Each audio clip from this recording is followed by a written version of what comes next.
આજથી અમદાવાદમાં કોંગ્રેસનું 2 દિવસીય રાષ્ટ્રીય અધિવેશન યોજાવાનું છે। કોંગ્રેસના 2100 જેટલા વરિષ્ઠ નેતાઓ આજે ઉપસ્થિત રહેવાના છે। રાહુલ ગાંધી અમદાવાદ આવવા રવાના થઈ ગયા છે। પ્રિયંકા ગાંધી, સોનિયા ગાંધી અને ખડગે સહિતના નેતા હાજર રહેશે।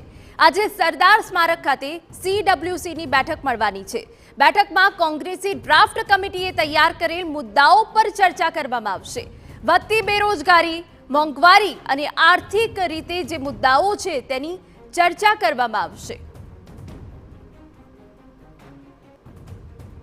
जी हाँ, गुजरात में 64 અને અમદાવાદના આંગણે 104 વર્ષે AICCનું રાષ્ટ્રીય અધિવેશન આજથી શરૂ થઈ રહ્યું છે। આજે 8 એપ્રિલ CWC બેઠક અને આવતીકાલે 9 એપ્રિલે કોંગ્રેસનું રાષ્ટ્રીય અધિવેશન છે। ત્યારે આ અધિવેશનને સફળ બનાવવા કોંગ્રેસે કમર કસી છે। છેલ્લા 2 દિવસથી જ કોંગ્રેસી રાષ્ટ્રીય નેતાગારીનો ગુજરાતમાં જમાવડો જોવા મળ્યો છે। અધિવેશનમાં કોંગ્રેસ ગુજરાત અને દેશમાં સત્તાનું સપનું સાકાર કરવા મંથન થશે। અમદાવાદના આંગણે યોજાયેલ અધિવેશનમાં કોંગ્રેસના 210 જેટલા રાષ્ટ્રીય નેતાઓ સરદાર સ્મારકના પ્રાંગણમાં મંથન કરશે।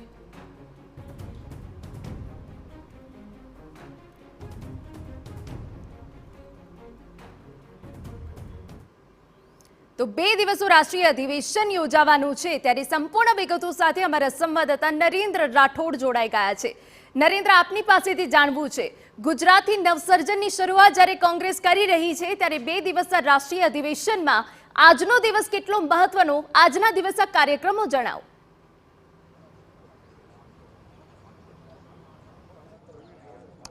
હિના, આવતીકાલે કોંગ્રેસનું રાષ્ટ્રીય અધિવેશન ગુજરાતમાં મળવાનું છે અને લગભગ 6 દાયકા બાદ આ રાષ્ટ્રીય અધિવેશન મળી રહ્યું છે। પરંતુ એ પૂર્વે કોંગ્રેસની વર્કિંગ કમિટીની એક મહત્વપૂર્ણ બેઠક સરદાર પટેલ સ્મારક એટલે કે અમદાવાદમાં આયોજિત થવા માટે જઈ રહી છે। 11 વાગ્યાથી આ બેઠકની શરૂઆત થશે અને એ બેઠકમાં તમામ મહત્વના જે નેતાઓ છે એ ઉપસ્થિત રહેશે। મહત્વનું છે કે કોંગ્રેસમાં વર્કિંગ કમિટી છે એ ખૂબ મહત્વની હોય છે અને વર્કિંગ કમિટી દ્વારા જે નિર્ણય લેવામાં આવતા હોય છે તો અહીંયાથી જે વ્યૂહરચના ઘડવામાં આવતી હોય છે એના પર કોંગ્રેસ ઓલ ઓવર, ચાહે પર્ટિક્યુલર રાજ્યની વાત હોય કે પછી સમગ્ર દેશ હોય, એની રાજનીતિમાં એ તમામ મુદ્દાઓને તેઓ સ્થાન આપતો હોય છે અને લગભગ 11 વાગ્યાથી અહીંયા આ બેઠકની શરૂઆત થતી આપને અહીંયા જોવા મળશે।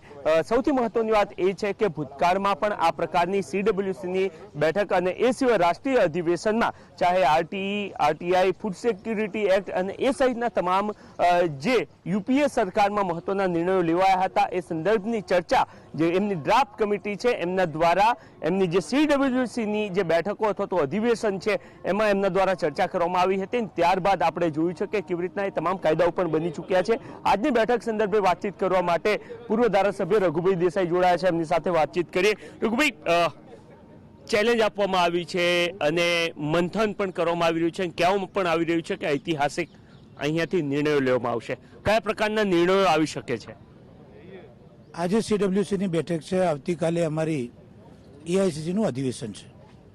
કોંગ્રેસ પાર્ટી એક દિવસ પૂરતા વાત નહીં પરંતુ દૂરદ્રષ્ટિ સાથે દેશના વિકાસમાં દેશના યુવાનોને કઈ રીતે ભાગીદાર બનાવવા અને કોંગ્રેસની નીતિ રીતિ કઈ રીતે આગળનું પ્લાનિંગ 2027 અને દેશનું નેતૃત્વ કઈ રીતે લઈ જવું અને પ્રજાનો જે અવાજ છે, આજે દેશમાં ભારતની જે સરકાર, કેન્દ્રની સરકાર હોય કે ગુજરાતની સરકાર હોય, લોકો ખુશ નથી। ખેડૂતો દુઃખી છે, યુવાનો દુઃખી છે, મહિલાઓની બેઠકમાં ગુજરાત કોંગ્રેસ માટે શું હશે, કઈ ચર્ચા થશે? 100% થશે। 27માં કઈ રીતે ચૂંટણીઓ લડવી એના માટેનું પ્લાનિંગ પણ થશે।